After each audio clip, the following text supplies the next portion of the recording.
खोप लगाउनु भनेको चाहिँ त्यो कुनै पनि रोगबाट त्यो जुन रोगको विरुद्धमा हामीले खोप उपलब्ध गराएका छौँ त्यो रोग विरुद्ध चाहिँ त्यसको त्यो रोग विरुद्ध लड्न सक्ने क्षमता विकास गर्नु। यदि हामीले खोप लगाएनौँ बच्चाहरूलाई खोप दिन सकेनौँ भने बच्चाहरूसँग त्यो हामीमा जस्तो त्यो रोगसँग लड्ने क्षमता हुँदैन र पटक पटक ती रोगहरूले बच्चाहरूलाई आक्रमण गर्न सक्ने जोखिम रहन्छ।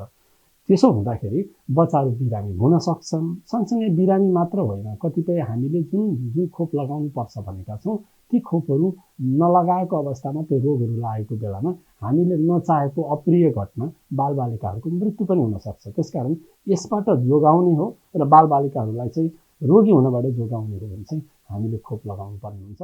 हामी आम अभिभावकले स्वास्थ्य कर्मीहरूको दायित्व, महिला स्वयंसेविकाहरूको दायित्व, हामी शिक्षक शिक्षिकाहरूको दायित्व कि बच्चाहरू यसरी खोप लिनबाट त्यो समयमा जुन छुटेका बच्चाहरू छन् ती छुटेका बच्चाहरूलाई हाम्रो खोपको कार्यक्रमको स्पष्ट गाइडलाइनहरू छ। त्यो गाइडलाइन अनुसार स्वास्थ्य संस्थामा गएर स्वास्थ्य कर्मीहरूसँग सल्लाह गऱ्यो भने कसरी खोप लगाउनुपर्छ, कहिले लगाउनुपर्छ भन्ने कुराको बारेमा विस्तृत जानकारी पाइन्छ।